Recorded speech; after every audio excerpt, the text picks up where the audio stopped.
war between India and Pakistan, two of the smallest nuclear powers, with only a few hundred weapons of about the size of the Hiroshima bomb, we might die as unintended consequences that the Indian and Pakistani generals never even gave us a thought about.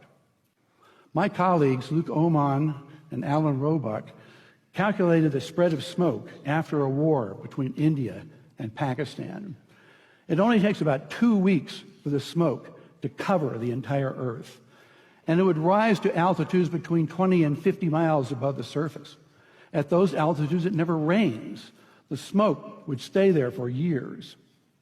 This farmer may be in Europe or in the United States, but many thousands of miles from Pakistan and India, is looking at the smoky sky above him and down at the crops that have died in his field from lack of light and cold temperatures.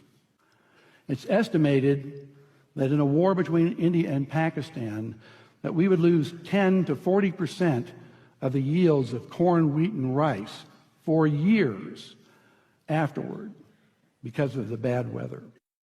The entire world only has enough food to feed the population for 60 days unless agriculture produces more food. Ira Helfand, a member of the Nobel Peace Prize-winning International Physicians for the Prevention of Nuclear War, has estimated that 1 to 2 billion people would die after a war between India and Pakistan of starvation. And after a full-scale nuclear war, temperatures would plunge below ice age conditions. We would be in a nuclear winter. No crops would grow.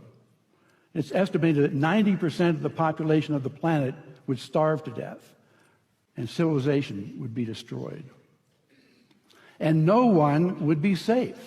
Not those in countries with no nuclear weapons, not those in countries that didn't participate in the war, and not those on the other side of the planet from where the explosions occurred.